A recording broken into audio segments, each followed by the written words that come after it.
بسم اللہ الرحمن الرحیم لو انزلنا هذا القرآن على جبل، اگر ہم اس قرآن کو کسی پہاڑ پر اتار دیتے، لرأيته خاشعا متصدعا من خشیۃ اللہ، تو تم دیکھتے کہ وہ پہاڑ دب جاتا، پھٹ جاتا اللہ تعالیٰ کے خوف اور خشیت سے۔ وَتِلْكَ الْأَمْثَالُ نَضْرِبُهَا لِلنَّاسِ، اور یہ مثالیں ہیں جو ہم لوگوں کے لیے بیان کرتے ہیں، لعلہم یتفکرون، شاید کہ وہ تفکر کریں، غور و فکر کریں۔ قرآن مجید میں وہ مضامین جو بہت لطیف ہوتے ہیں، بہت لطیف ہوتے ہیں، جن کا ادراک عام انسانی عقل سے ماورا ہے، اس کے لیے تمثیلیں بیان کی جاتی ہیں۔ ما لا یدرک کلہ لا یترک کلہ، اگر وہ مضمون بتمام و کمال سمجھ میں نہیں آ سکتا تو کچھ تو آ جائے تمثیل کے حوالے سے، اگر غور و فکر کریں گے تو بات سمجھ میں آ جائے گی۔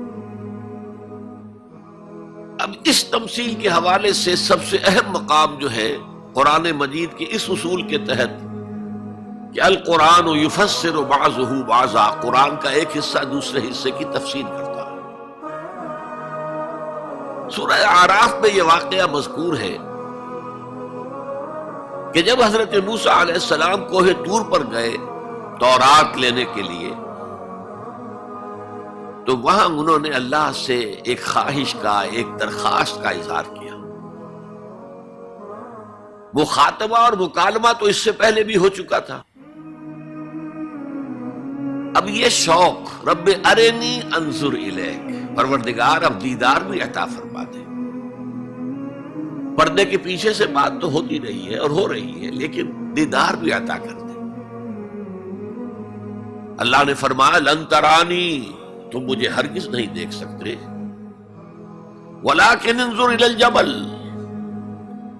لیکن وہ سامنے والے پہاڑ پر نگاہ جماؤ، فَإِنِ اسْتَقَرَّ مَكَانَهُ فَسَوْفَ تَرَانِي، اگر وہ اپنے مقام پر قائم رہ جائے، ہم اپنی ایک تجلی اس پر ڈالیں گے، اگر وہ جھیل جائے اس تجلی کو تو تم بھی سوچنا کہ ہمارا دیدار کر سکو گے۔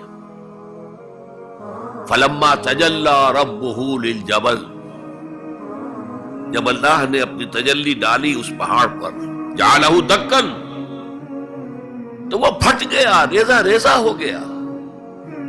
وَخَرَّ مُوسَىٰ صَعِقًا، اور حضرت موسیٰ بے ہوش ہو کر گر گئے۔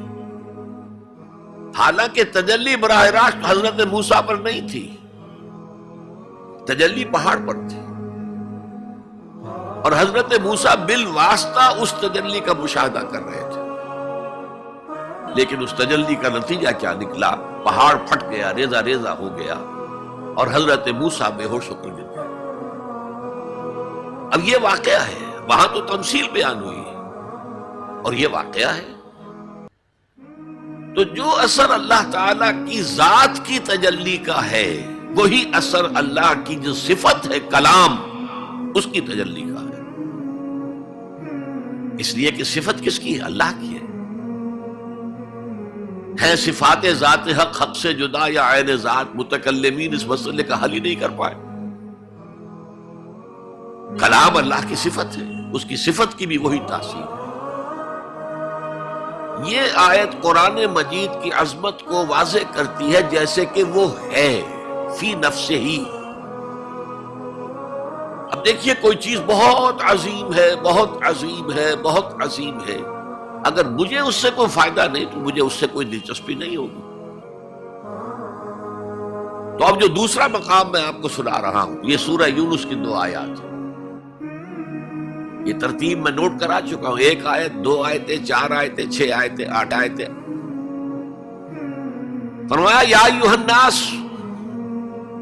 قد جاءتکم موعظۃ من ربکم وشفاء لما فی الصدور وہدی ورحمۃ للمؤمنین قل بفضل اللہ وبرحمتہ فلذلک فلیفرحوا ھو خیر مما یجمعون۔ اے لوگو، تمہارے پاس آ گئی ہے نصیحت، موعظت تمہارے رب کی طرف سے. وہ صرف موعظت نہیں ہے، سینوں کے اندر جو روگ ہیں، جو امراض ہیں، ان کا علاج بھی ہے، شفا بھی ہے. شفاء لما فی الصدور. تیسرے درجے میں وہ ہدایت ہے، وہ بتاتی ہے کدھر جاؤ کدھر نہ جاؤ. جیسے آپ نے دیکھا ہوگا پہاڑی راستوں پر قدم قدم کے اوپر کوشن ہوتا ہے، یہاں سپیڈ کم کر لو ورنہ تم کسی کھائی میں جا گرو گے. تو یہ ہدایت کیا ہے؟ دیکھو ادھر مت جانا، ادھر جاؤ. اگر ادھر جاؤ گے تمہارا سارا معاملہ تلپٹ ہو جائے گا. یہ ہے ہدایت. اور جو چیز دنیا میں ہدایت ہے وہ آخرت میں رحمت ہے. ہدی و رحمت للمؤمنین. اب میں چاہتا ہوں ان چار الفاظ میں جو ربط ہے اسے سمجھیں. دیکھیے اگر کسی ایسی زمین پر بارش برسے جو اوپر سے بہت سخت ہے تو پانی بہہ جائے گا، زمین میں جذب نہیں ہوگا تو کوئی رویدگی پیدا نہیں ہوگی. اگر دل سخت ہے تو قرآن مجید ان پر کوئی اثر نہیں کرے گا. اس کے لیے سب سے پہلے موعظہ کی ضرورت ہے، واعظ کی ضرورت ہے، نصیحت کی ضرورت ہے تاکہ دل نرم پڑ جائے. انسانی دل جب سخت ہوتے ہیں تو ان کی سختی چٹانوں سے زیادہ ہوتی ہے. سورہ بقرہ میں فرمایا ثم قست قلوبکم فہی کالحجارۃ او اشد قسوہ. یہودیوں سے خطاب ہے. ثم قست قلوبکم من بعد ذلک فہی کالحجارۃ او اشد قسوہ. اے بنی اسرائیل، تمہارے اس طرز عمل کے نتیجے میں تمہارے دل سخت ہو گئے اور اب وہ پتھروں سے زیادہ سخت ہے. لہذا سب سے پہلے ضرورت کیا ہے؟ دل کی زمین کو نرم کیا جائے، اس میں ہل چلایا جائے. یہ کام ہے موعظہ کا، واعظ کا، نصیحت کا. ہمارے معاشرے میں کسی زمانے میں واعظ کا بڑا رواج تھا. آج کل یہ چیز ختم ہو گئی، بلکہ واعظ کو گھٹیا بات سمجھا جاتا ہے. بھائی کوئی عقلی بات کرو، کوئی علمی بات کرو، تم تو واعظ کہہ رہے ہو. گویا کہ واعظ گھٹیا چیز ہے. نہیں، واعظ سے دل میں رقت پیدا ہوتی ہے، نرمی پیدا ہوتی ہے. تو قرآن مجید ہی سب سے بڑا موعظہ ہے. ہم نے بدقسمتی سے کیا کیا، جب واعظ کہے جاتے تھے تب بھی مثنوی مولانا روم سے، ضعیف احادیث سے، واعظ دستاں زنو افسانہ بند. واعظ بڑے اونچے اونچے ہاتھ چلا کر اور افسانہ جو ہے بیان کر رہا ہے، لیکن اس کا حال کیا ہے؟ از خطیب و دیلمی گفتار اوست، بعض ضعیف و شاذ و مرسل کار اوست. وہ خطیب بغدادی یا دیلمی کی جو احادیث ہیں، جو سب سے گھٹیا درجے کی کتاب حدیث کی، سب سے کم تر درجے کی کتاب حدیث کی، ضعیف کتابوں کے یوں سمجھئے کہ بہت بڑے مجموعے، وہاں سے وہ حدیثیں لا رہا ہے.